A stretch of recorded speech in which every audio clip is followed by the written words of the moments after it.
pasti ini eksploitasi terhadap PMI kita. Yang menjadi masalah, apakah pekerjaan mereka itu sebagai apa? Jadi kuli apa?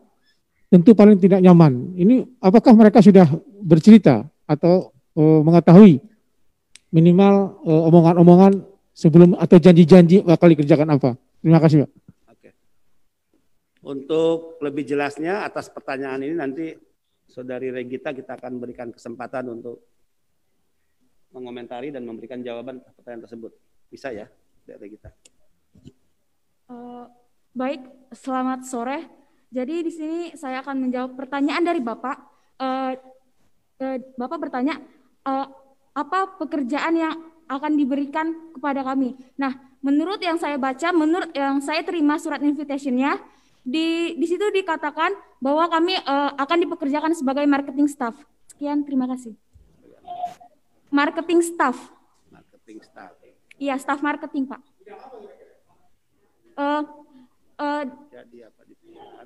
Jadi waktu Saudara Willy pernah memberitahu kepada saya, karena kebetulan Saudara Willy adalah saudara saya, jadi Saudara Willy memberitahu kepada saya bahwa saya akan dipekerjakan di sebuah kasino, tetapi kasinonya online, jadi tidak berjumpa dengan orang-orang yang bermain kasino tersebut. Terima kasih. Terima kasih. Ada lagi? Saya suara pembaruan berita 1, Pak. Ya. Terima kasih Pak Kepala Badan. Yang pertama, lagi-lagi saya apresiasi kepada Bapak dan tim ya. Karena luar biasa ini sudah seumur-umur saya liputan di ketenagakerjaan. Baru kali ini penyidakan diekspos secara terbuka dan menyebut nama perusahaannya. Ini luar biasa. Dan semoga nanti digayung sambut oleh Polri untuk menindaklanjuti kinerja dari Bapak dan tim. Karena akan sia-sialah kalau kinerja Bapak yang baik ini tidak ditindaklanjutkan, tidak diprojudisiakan ya. Ini mereka harus di meja hijaukan mereka ini yang terlibat ini. Nah, pertanyaan saya Pak Kepala, yang pertama adalah ini kan dikirim setelah Undang-Undang nomor Undang-Undang 18 2017 tentang pelindungan pekerja migran ini. Nah, pertanyaan saya adalah apakah terduga pelaku ini nanti dijerat dengan undang-undang ini enggak? Karena undang-undang ini ancaman pidananya berat dibanding dengan Undang-Undang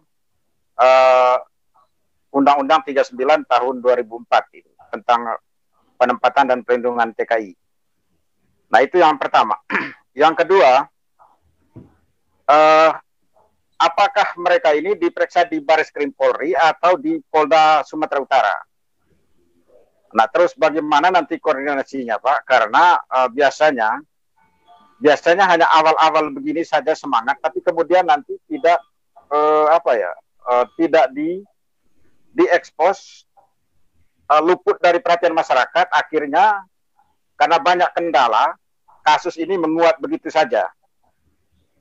Nah, Pak Kepala Badan, saya sudah menulis buku, dan saya pikir buku saya sudah beredar di BNP2TKA, di BP2M. Judulnya adalah Perdagangan Manusia Berkedok Pengiriman TKI.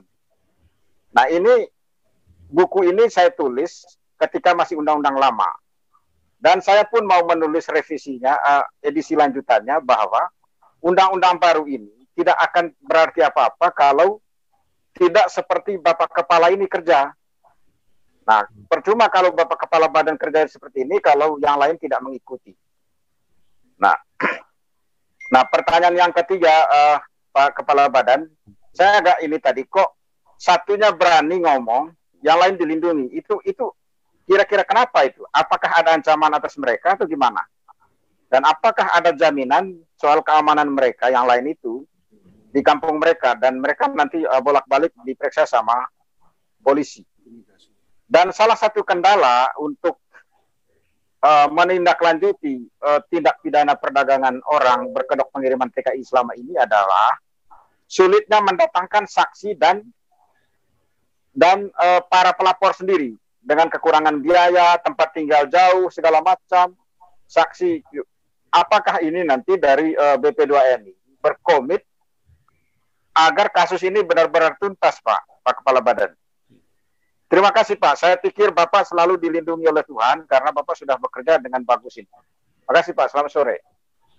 Yang pasti insya Allah ya kami serius karena kami memahami tugas yang kami emban adalah tugas merah putih, tugas Republik, dan saya selalu menekankan ke jajaran kerja di BP2MI adalah ladang amal ya untuk kita mendapatkan pahala, dan insya Allah apa yang kita lakukan sekecil apapun akan bernilai ibadah di hadapan Allah Subhanahu wa taala. Saya juga mengatakan kepada jajaran, gaji yang diterima oleh kita semua di BP2MI, fasilitas yang kita nikmati, semua bersumber dari uang rakyat. Maka zolim dan menjadi haram sesungguhnya apa yang kita terima jika kita tidak bekerja secara baik, sungguh-sungguh, sepenuh hati, bahkan jika ternyata ya ditemukan satu saat dalam kejahatan ya sindikat pengiriman pekerja secara ilegal. Ini terus-menerus kami sampaikan ke jajaran ya. Mudah-mudahan ini menjadi komitmen setelah saya memimpin BP2MI dan dalam sambutan tanggal 16 saat serah terima jabatan, tegas kami nyatakan bahwa BP2MI menyatakan perang terhadap siapapun mereka yang terlibat dalam sindikat pengiriman pekerja secara ilegal. Jika ada pertanyaan, apakah kami memiliki keyakinan sekaligus harapan bahwa kasus-kasus yang ditangani ini bisa tuntas dan menyeret siapapun mereka yang kita kategorikan sebagai penjahat, sebagai pengkhianat Republik, pengkhianat merah putih, mereka yang terlibat dalam sindikat kejahatan, pada tanggal 18 ya, Desember nanti saat kami memperingati Migrande, kami juga akan merilis ya semua kasus yang sudah kami ambil tindakan di lapangan dan serahkan secara proses ya hukum ke Barreskrim Polri. Jadi publik akan mengetahui kasus apa saja yang sudah ya secara resmi, secara sah kami laporkan, kami bawa dan kami serahkan ke Barreskrim Polri. Kami tentu memiliki keyakinan, kepercayaan bahwa Barreskrim Polri juga sebagai institusi merah putih yang memiliki kesetiaan kepada Republik ya akan secara sungguh-sungguh ya menyelesaikan kasus-kasus tindak pidana perdagangan orang. Yang tentu ini harus kita jadikan mereka yang terlibat dalam tindak perdagangan orang sebagai common enemy, sebagai musuh bersama, dan saya ingin tegas mengatakan mereka sebagai musuh negara yang harus kita hadapi bersama-sama. Demikian juga dengan keyakinan atas kasus yang kami serahkan ke Barreskrim Polri ya. Bahwa nanti dalam proses pengembangan, penyelidikan dan penyidikan ya mereka akan dikenakan tuntutan ya. Sebagaimana undang-undang mengatur, tentu kita serahkan semuanya kepada teman-teman di Barreskrim Polri. Sekali lagi kami percaya penuh ya bahwa Barreskrim Polri diisi oleh orang-orang yang kami berharap tentu memiliki integritas, memiliki komitmen kuat atas penegakan hukum yang akan memberikan rasa adil ya bagi masyarakat, dan tentu tidak pernah berkompromi dengan siapapun yang kita kategorikan sebagai sindikat dalam kejahatan pengiriman pekerja secara ilegal.